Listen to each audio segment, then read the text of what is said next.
ஜென்ரலா இப்போ வந்து எம்பிபிஎஸ் படிக்க ஆசைப்படுற ஸ்டூடெண்ட்ஸ் இருக்காங்க தெரியுமா, அது வந்து நீட் வந்து கிளியர் பண்ணிட்டு அது ஒரு 2-3 தடவை பண்ணிட்டு வெயிட் பண்ணிட்டு இருப்பாங்க. எவ்வளவு கஷ்டம் அதெல்லாம். அஃப்கோர்ஸ் அவங்களுடைய அந்த எதிர்பார்ப்பு கனவுகள் எல்லாமே அதுல அடங்கி இருக்கு. ஸோ அவங்க வந்து ஒரு அப்ராட்ல எஜுகேஷன் பண்ணணும் அப்படின்னா அவங்க என்னென்ன விஷயங்கள்லாம் எதிர்பார்க்கலாம்?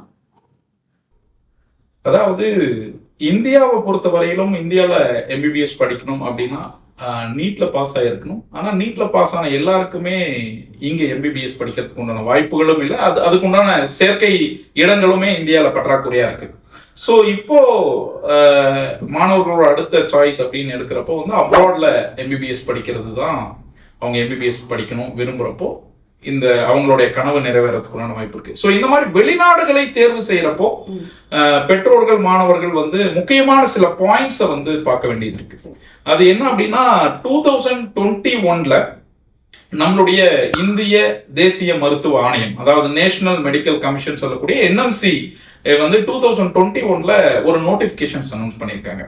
அது என்ன அப்படின்னா ஃபர்ஸ்ட் பாயிண்ட் டியூரேஷன். அந்த டியூரேஷன் வந்து இந்தியாவில் போல 54 months மினிமம் அந்த படிக்கக்கூடிய காலத்தின் அளவு இருக்கணும். ரெண்டாவது வந்து இங்கிலீஷ் மீடியம்ல இருக்கணும். மூணாவது வந்து நம்ம நாட்டில் ஒரு மாணவர் எம்பிபிஎஸ் படிக்கிறப்போ 19 மேஜர் சப்ஜெக்ட்ஸை படிப்பாங்க நம்ம நாட்டில், எல்லாமே சேர்த்து. ஆமா, நம்ம நாட்டில் இது போல 19 சப்ஜெக்ட் சொல்லிக் கொடுக்கக்கூடிய நாடாகவும் சொல்லிக் கொடுக்கக்கூடிய யூனிவர்சிட்டியாகவும் இருக்கணும். அடுத்த முக்கியமான பாயிண்ட் என்ன அப்படின்னா, நீங்க ஃபாரின்ல படிச்சு முடிச்சுட்டு வர்றப்போ 1 year இன்டர்ன்ஷிப் அந்த கண்ட்ரியோட ஹாஸ்பிட்டல்ல, யூனிவர்சிட்டியோட ஹாஸ்பிட்டல்ல நீங்க ஒர்க் பண்ணியிருக்கணும். ஒர்க் பண்ணி முடிச்சுட்டு, அதாவது 4.5 வருஷமோ 5.5 வருஷமோ 6 வருஷமோ நீங்க வெளிநாடுகள்ல அந்தந்த ஒரு கண்ட்ரியும் ஒரு டியூரேஷன் வச்சிருக்காங்க. அந்த டியூரேஷனை பொறுத்து படிச்சு முடிச்சுட்டு 1 வருஷம் இன்டர்ன்ஷிப் பண்ணிட்டு அந்த கண்ட்ரியில உள்நாட்டு மாணவர்களுக்கு தகுந்த மாதிரி ஒரு லைசன்ஸ் நம்ம இந்திய மாணவர்களுக்கும் கொடுக்கணும். அப்படி படிச்சுட்டு இந்தியா திரும்புறப்போ மட்டும்தான் இந்தியாவில் FMG தேர்வை எழுத முடியும்.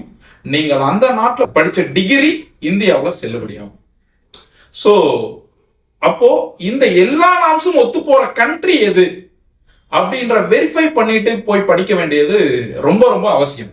ஆனா பல பெற்றோர்கள் பல மாணவர்களுக்கு சொல்ல வேண்டிய ஒரு விஷயம் இந்த கேள்வி பொறுத்து பார்த்தீங்க அப்படின்னா, சில பேர் வந்து எனக்கு தெரிஞ்சவங்க போய் படிக்கிறாங்க, பக்கத்து வீட்டில் படிச்சுட்டு இருக்கிறாங்க, தெரிஞ்சவங்க போய் படிச்சுட்டு வந்தாங்க அப்படின்னு நினைச்சு படிக்க வைக்கிறவங்களாம் நிறைய பேர் இருக்காங்க. ஸோ இப்போ கவனிக்க வேண்டியது, அந்த நாட்டில் 2021 முன்னாடி போய் படிச்சதை பத்தி பிரச்சனையே கிடையாது.